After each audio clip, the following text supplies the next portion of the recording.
Superman Legacy does not come out until 2025, but James Gunn hasn't stopped teasing about his new Superman movie.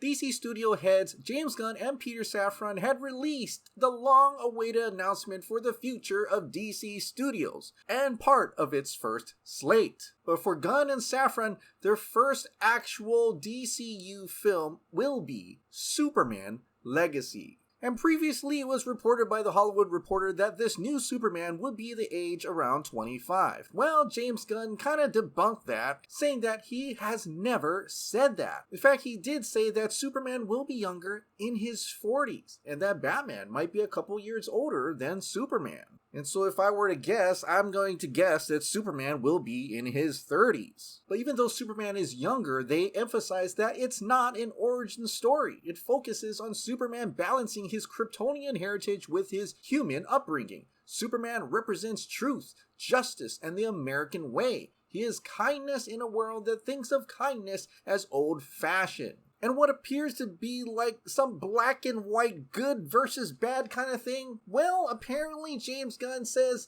we want to take it away from good guy versus bad guy. There are almost saintly people in the DC universe. Superman is among them. There are really terrible villains like Gorilla Grodd or Joker, and then there is everybody in between. So there are all these shades of gray of these different character types, which allow us to tell more complex stories. So even though the world he is building is not going to be black and white, it's going to have shades of gray, it does appear that James Gunn wants his Superman to be almost saintly. He says, I really love the idea of Superman. He's a big old galoot. He's a farm boy from Kansas who's very realistic. His greatest weakness is that he'll never kill anybody.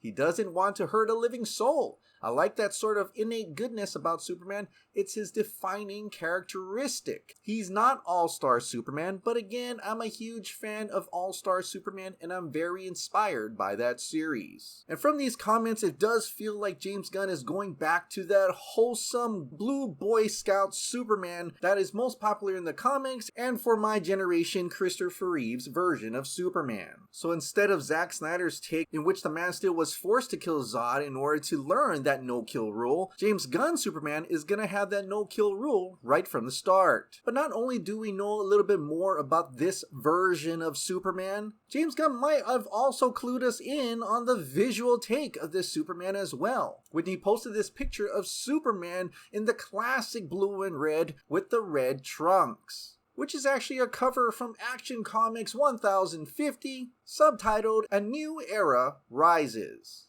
And that he keeps talking about All-Star Superman. All-Star Superman visually is this version of Superman with the classic bright blue and red and the red trunks. But I also noticed that maybe this is how he's going to go about with separating Clark and Superman. Because in All-Star Superman, Clark is drawn a little bit more hunched over and Superman stands up more confidently. In a way, it reminds me of Christopher Reeve in Superman the movie, where you can visibly see him transform from Clark to Superman. He takes off his glasses, his pose straightens up, and he looks a lot more confident, visually showing us the difference between his Clark Kent persona and his Superman persona. But seems like it's going to be a bit until we finally know who's going to be our next Superman. But with all the clues that James Gunn has provided, it does seem like he is going back to that wholesome big blue Boy Scout Superman.